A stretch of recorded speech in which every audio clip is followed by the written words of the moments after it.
Avant de plonger dans cette histoire incroyable, pensez à vous abonner à la chaîne et à activer la cloche. Ici, chaque récit a quelque chose à dire, et vous ne voudrez pas en manquer un seul. La pluie tombait sans relâche sur les vitres immenses de la tour Blackstone et Hale, noyant la ville dans un voile gris et froid. Au sommet de cet immeuble, dans un bureau luxueux mais étrangement vide, se tenait Alexander Hale, un homme que tout le monde enviait, mais que personne ne connaissait vraiment. PDG redouté, milliardaire respecté, stratège impitoyable. Et pourtant, ce soir-là, il était seul. Comme tous les autres soirs. Assis derrière son immense bureau en verre, Alexander fixait son reflet dans la fenêtre. Un costume parfait, une posture irréprochable, mais un regard éteint. Son téléphone vibrait sans cesse appels, messages, opportunités, contrats à des millions. Il les ignorait tous. Parce qu'au fond, rien de tout cela n'avait plus de sens. Depuis ce jour-là, tout avait changé. Depuis qu'il avait perdu la seule personne qui comptait vraiment.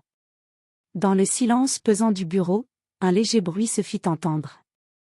Clac, clac. Le son discret d'un balai. Alexander fronça légèrement les sourcils. Il avait oublié qu'il n'était pas seul dans le bâtiment. À cette heure tardive, il ne restait qu'une seule personne. La femme de ménage. À l'autre bout du couloir, Emily Carter avançait lentement, son chariot grinçant derrière elle. Elle portait un uniforme simple, des gants usés, et un regard fatigué, mais vivant. Contrairement à lui. Elle s'arrêta devant la porte entr'ouverte du bureau du PDG. Elle hésita. Tout le monde disait qu'il était froid, inaccessible, presque cruel. Mais ce soir-là, elle avait vu quelque chose d'autre. Un homme brisé. Emily inspira profondément, puis frappa doucement. « Monsieur ?» Aucune réponse. Elle poussa légèrement la porte. Alexander ne se retourna pas. « Je travaille encore, » dit-il d'une voix sèche. Mais Emily ne bougea pas. Elle observa la pièce. Trop grande. Trop silencieuse. Trop vide pour quelqu'un d'aussi puissant. Puis, sans réfléchir, elle dit quelque chose que personne n'avait jamais osé lui dire. « Vous ne devriez pas rester seul comme ça. » Le silence tomba, lourd. Alexander se figea. Lentement, il tourna la tête vers elle. Ses yeux, froids d'habitude, étaient cette fois, fatigués. Presque perdus. « Pardon ?» Emily sentit son cœur battre plus vite. Elle savait qu'elle risquait gros. Mais quelque chose en elle refusait de se taire. « Je dis juste, que parfois, rester seul trop longtemps, ça fait plus de mal que de bien. » Un léger rire amer échappa à Alexander. « Vous pensez vraiment me connaître ? » « Non, » répondit-elle doucement. « Mais je reconnais la solitude quand je la vois. » Ces mots frappèrent Alexander plus fort que n'importe quelle critique, n'importe quelle négociation. Parce qu'ils étaient vrais. Terriblement vrais. Un silence s'installa à nouveau. Puis, contre toute attente, Emily posa son balai. Et dit, simplement. « Venez dîner avec moi. » Le temps sembla s'arrêter. Alexander cligna des yeux, surpris. Personne ne lui parlait comme ça. Personne ne l'invitait. Personne ne voyait au-delà de son argent, de son pouvoir, de son masque. « Quoi ?» murmura-t-il. Emily haussa légèrement les épaules. « Je cuisine pas très bien, mais c'est chaud, simple, et au moins, vous ne serez pas seul. » Ce n'était pas une proposition calculée. Pas une stratégie. Pas une tentative de plaire. C'était, sincère. Et pour la première fois depuis des années. Alexander Hale ne savait pas quoi répondre. Dehors, la pluie continuait de tomber. Mais à l'intérieur, quelque chose venait de changer. Cette invitation, aussi simple soit-elle, allait bouleverser deux vies à jamais. Et révéler des vérités que personne n'était prêt à affronter. Le silence pesa lourdement après cette phrase. « Venez dîner avec moi. » Alexander Hale resta immobile, comme si le temps venait de ralentir autour de lui. Ses yeux fixaient Emily, cherchant une trace d'ironie, de calcul, quelque chose qui pourrait expliquer une telle audace. Mais il n'y avait rien. Aucune stratégie. Aucune manipulation. Aucune peur visible. Juste une sincérité simple, presque désarmante. Vous êtes sérieuse, demanda-t-il enfin, d'une voix plus basse qu'à l'ordinaire. Émilie haussa légèrement les épaules. Oui. Vous avez l'air de quelqu'un qui ne mange pas vraiment correctement. Ou qui mange seul tout le temps. Un silence s'installa. Puis, contre toute attente, Alexander esquissa un léger sourire. Un sourire discret, presque oublié. D'accord, dit-il simplement. Émilie cligna des yeux, surprise. D'accord? Oui. Je viens dîner avec vous. Elle ne s'y attendait pas. Pas du tout. Elle pensait qu'il allait refuser, ou la congédier immédiatement. Mais il venait d'accepter. Le PDG le plus puissant et le plus fermé de la ville venait d'accepter une invitation d'une femme de ménage. Quelques minutes plus tard, ils quittèrent le bureau ensemble. Le contraste était frappant. Alexander, en costume impeccable, avançait aux côtés d'Émilie en uniforme simple. Deux mondes qui n'auraient jamais dû se croiser marchaient désormais côte à côte. Dans l'ascenseur, le silence était lourd. Émilie finit par le regarder. Vous faites toujours peur comme ça, ou c'est juste aujourd'hui? Alexander tourna lentement la tête vers elle. Je fais peur? Un peu. Mais je crois surtout que vous êtes triste. Il ne répondit pas. Parce qu'elle venait de toucher quelque chose de vrai. Ils sortirent du bâtiment. La pluie tombait encore légèrement sur la ville. Émilie leva les yeux vers le ciel, puis déclara simplement. On ne prend pas la voiture. On marche. Alexander fronça légèrement les sourcils. Vous plaisantez. Non. Et pour la première fois depuis longtemps, il ne discuta pas. Ils marchèrent sous la pluie, sans chauffeur, sans sécurité, sans distance entre eux et le monde réel. Après plusieurs minutes, ils arrivèrent devant un petit immeuble modeste. Rien à voir avec les lieux où vivait Alexander. Émilie monta les escaliers et ouvrit la porte de son appartement. L'intérieur était simple, chaleureux, avec une odeur de repas maison.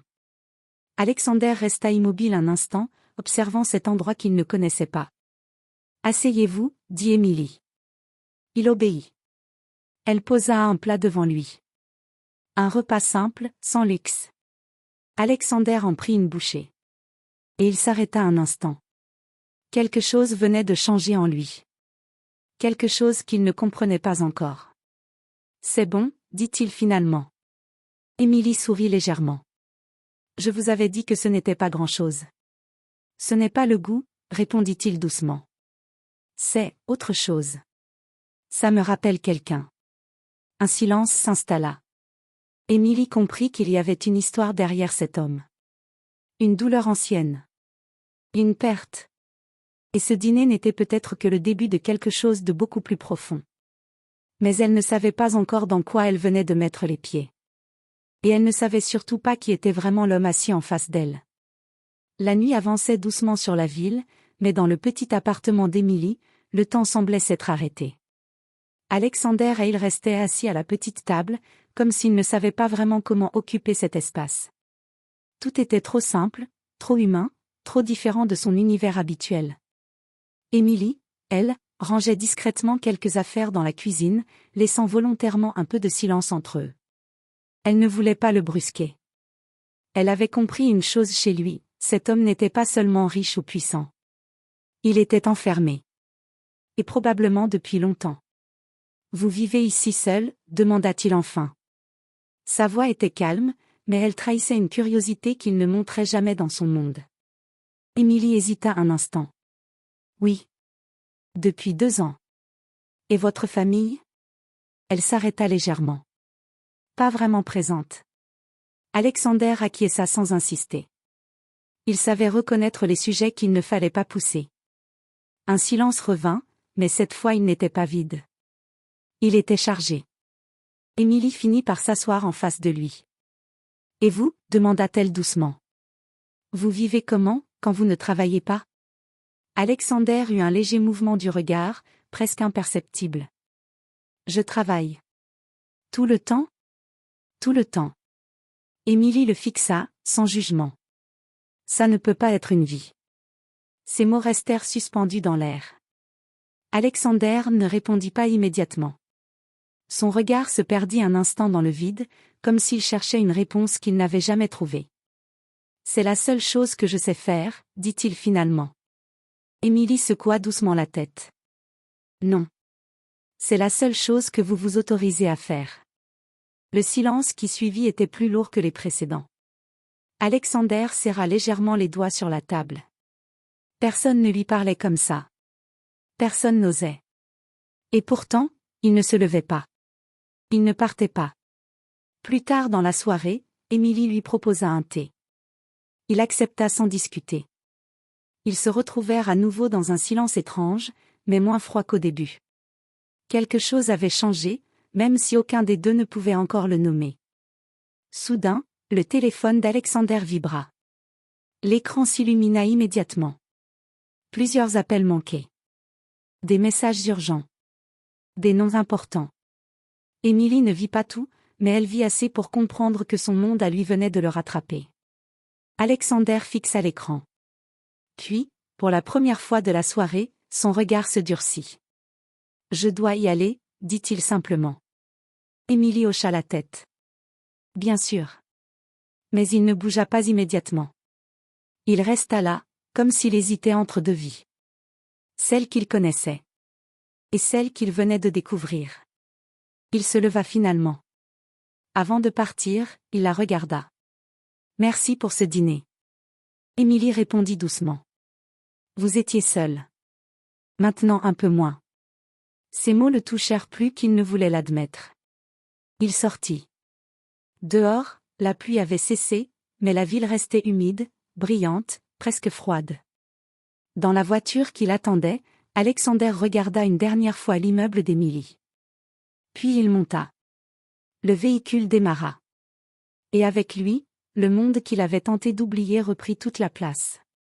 Mais dans le silence de la nuit, une chose était claire. Ce dîner n'avait pas été un hasard. Et cette femme venait de fissurer quelque chose en lui qu'il pensait définitivement fermé. La voiture de luxe glissait silencieusement dans les rues humides de la ville.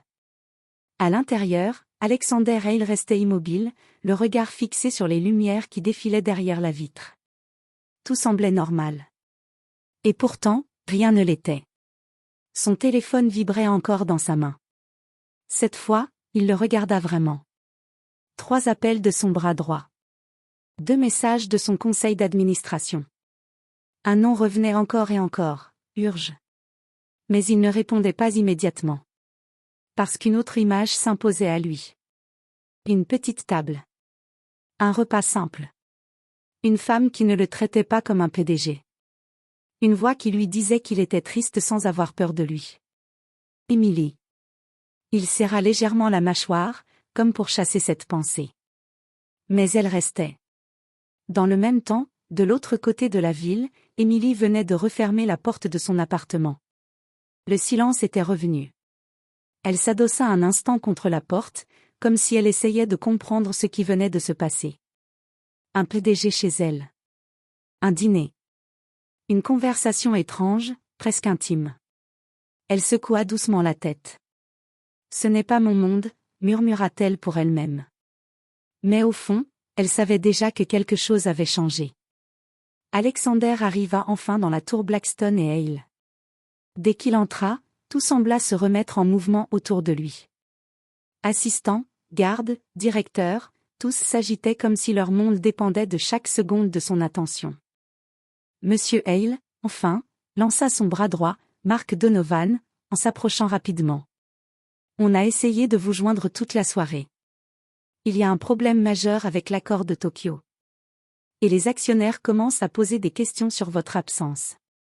Alexander continua d'avancer sans répondre immédiatement. Mark le suivit. Vous n'étiez pas joignable. On ne savait pas où vous étiez. Enfin, Alexander s'arrêta. Son regard se posa lentement sur lui. Froid. Contrôlé. J'étais occupé, répondit-il simplement. Mark cligna des yeux. Occupé ? Monsieur, c'est une situation critique. Alexander reprit sa marche. Je suis là maintenant.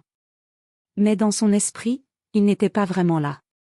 Les chiffres, les contrats, les crises, tout semblait plus lointain que jamais. Comme si une partie de lui était restée ailleurs. Dans un petit appartement. Autour d'un repas simple. Plus tard dans la soirée, dans la salle de réunion vitrée, les dirigeants de l'entreprise débattaient avec tension. Mais Alexander n'écoutait qu'à moitié. Les mots entraient, mais ne restaient pas. Risque financier. Pression des investisseurs. Décision immédiate. Il regardait les visages autour de la table, tous tendus, tous enfermés dans la peur du résultat. Et il pensa, malgré lui. Est-ce que c'est vraiment une vie? La réunion se termina tard dans la nuit. Marc s'approcha une dernière fois. Vous êtes sûr que tout va bien, monsieur? Vous êtes différent ce soir. Alexander le fixa quelques secondes. Puis répondit simplement. Je suis fatigué. Marc hésita, puis s'éloigna. Seul dans son bureau, Alexander se tourna vers la grande baille vitrée. La ville brillait en contrebas. Des milliers de vies. Des milliers de solitudes. Et quelque part, une femme qui lui avait demandé de dîner avec elle comme si cela avait du sens. Il ferma les yeux un instant. Mais cette fois, il ne vit pas des chiffres. Il vit un regard. Et pour la première fois depuis longtemps. Il se demanda s'il avait construit un empire, ou une prison. Le lendemain matin, la ville se réveillait comme si rien ne s'était passé. Les rues étaient pleines, les bureaux s'ouvraient, les gens couraient après leur vie. Mais dans la tour Blackstone et Hale, quelque chose avait changé. Alexander Hale n'était pas sorti de son bureau de la nuit. Il était resté là, immobile face à la ville, sans vraiment dormir. Les dossiers étaient ouverts sur la table, les chiffres prêts à être validés, mais il n'avait signé aucun document. Pour la première fois, il hésitait. Mark Donovan entra sans frapper. Monsieur Hale, les actionnaires exigent une réponse sur le projet Tokyo avant midi. Et il y a aussi la conférence de presse prévue aujourd'hui. Vous devez apparaître. Alexander ne se retourna pas. Annulé. Marc s'arrêta net. Pardon? J'ai dit annulé. Un silence lourd tomba dans la pièce. Marc le regarda, incrédule. Monsieur, ce n'est pas possible. Vous n'avez jamais annulé une conférence de presse. Alexander se tourna lentement. Son regard était calme, mais différent. Moins froid. Plus humain. Il y a une première fois à tout. Pendant ce temps, Emily travaillait comme chaque jour. Elle nettoyait les bureaux, passait inaperçue dans les couloirs, comme si la soirée d'hier n'avait jamais existé. Mais ce n'était pas vrai. À chaque porte qu'elle ouvrait, elle repensait à lui. À sa voix. À son regard perdu. Et surtout, à cette phrase qu'il avait laissée en suspens. Dans l'après-midi, quelque chose d'inattendu se produisit. Alexander descendit sans prévenir. Sans escorte. Sans réunion. Il traversa les couloirs de son propre empire comme un homme qui découvre un endroit qu'il ne reconnaît plus. Les employés se figèrent en le voyant. Personne ne comprenait. Puis il s'arrêta. Devant un couloir de service. Là où personne important ne descendait jamais. Et il attendit. Emily arriva quelques minutes plus tard, poussant son chariot de nettoyage. Quand elle le vit, elle s'arrêta net. Vous, ici? Alexander la regarda. Et pour la première fois, il ne portait pas son masque de PDG. Je devais vous revoir. Emily cligna des yeux. Pourquoi? Il hésita. Un instant. Un vrai silence. Puis il répondit. Parce que depuis hier, je n'arrive plus à travailler comme avant. Emily resta immobile. Ce n'était pas une phrase normale. Ce n'était pas un homme normal. C'était quelqu'un qui venait de basculer. Vous devriez remonter, dit-elle doucement. Vous avez une entreprise à diriger. Alexander secoua légèrement la tête. J'ai passé ma vie à la diriger. Mais je ne sais pas si je l'ai vécue. Un silence profond s'installa entre eux. Et dans ce silence, quelque chose de dangereux naquit. Pas un simple lien. Pas une simple curiosité. Mais une rupture. Une possibilité. Alexander fit un pas vers elle. Dînez avec moi encore une fois. Émilie le fixa, troublée. Pourquoi moi? Il répondit sans détour.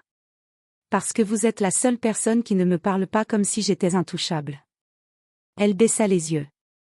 Elle savait que dire oui allait changer quelque chose. Peut-être tout. Mais dire non serait mentir à elle-même. Et pour la première fois depuis longtemps. Émilie ne répondit pas immédiatement.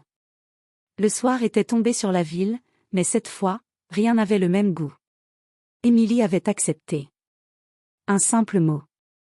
Mais un mot qui venait de faire basculer deux mondes. Alexander l'avait attendue devant l'immeuble, sans chauffeur, sans voiture officielle, sans sécurité visible. Il était là, comme un homme ordinaire. Quand Émilie descendit, elle resta un instant figée. Ce n'était pas le PDG qu'elle voyait. C'était l'homme de la veille. Celui qui doutait. Celui qui regardait autrement. Ils marchèrent ensemble. Cette fois, il n'y avait pas de pluie, mais le silence était encore plus lourd. « Vous n'avez pas peur de ce que vous faites ?» demanda Émilie. Alexander répondit sans la regarder. « J'ai passé ma vie à ne pas avoir peur. Et pourtant, je n'ai jamais été aussi perdu. » Ils arrivèrent dans un restaurant discret, loin des lieux luxueux qu'ils fréquentaient habituellement. Mais à l'intérieur, le monde allait exploser. Dès qu'ils entrèrent, plusieurs regards se tournèrent. Et parmi eux, un visage se figea.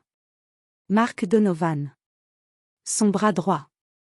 Assis avec des investisseurs. Et une femme élégante à ses côtés, qui observa Alexander avec surprise. Un silence gênant tomba instantanément. Mark se leva. « Monsieur Hale, je ne m'attendais pas à vous voir ici. » Surtout, avec elle. Le ton était poli. Mais le jugement était clair. Émilie baissa légèrement les yeux. Alexander, lui, ne bougea pas.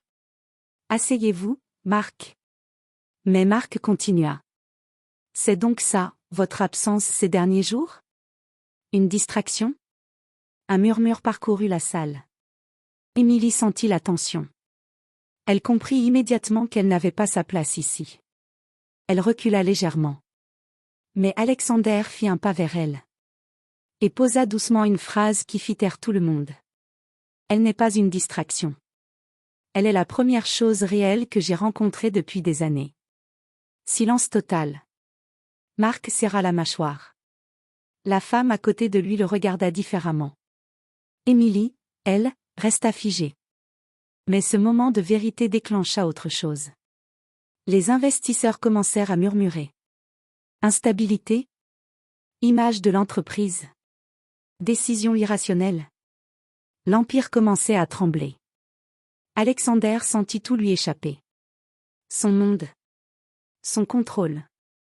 Sa réputation. Mais pour la première fois, il ne recula pas. Il regarda Mark. Si mon empire dépend de mon incapacité à être humain, alors il ne vaut peut-être rien. Mark resta silencieux. Parce qu'il comprit quelque chose de terrible. Alexander n'était plus le même homme. Et il ne reviendrait pas en arrière. Le lendemain matin, les médias explosèrent. Le PDG solitaire vu avec une employée. Chute de confiance des investisseurs. Crise interne annoncée. Mais Alexander, lui, n'était pas au bureau. Il était devant le petit immeuble d'Émilie. Elle sortit. Elle le vit. Et cette fois, il n'y avait plus de masque. Plus d'empire entre eux. Juste deux personnes. Vous avez tout perdu à cause de moi, dit Émilie doucement. Alexander secoua la tête. Non. J'ai perdu tout ça, parce que je n'en avais jamais vraiment besoin. Un silence. Puis il ajouta. Mais maintenant, je ne sais pas encore comment vivre autrement. Émilie le regarda longuement. Puis elle dit la phrase la plus importante de toute leur histoire. Alors apprenons. Et dans une ville qui croyait connaître la puissance. Un homme riche venait de choisir quelque chose que l'argent ne pouvait pas acheter. Une vie réelle.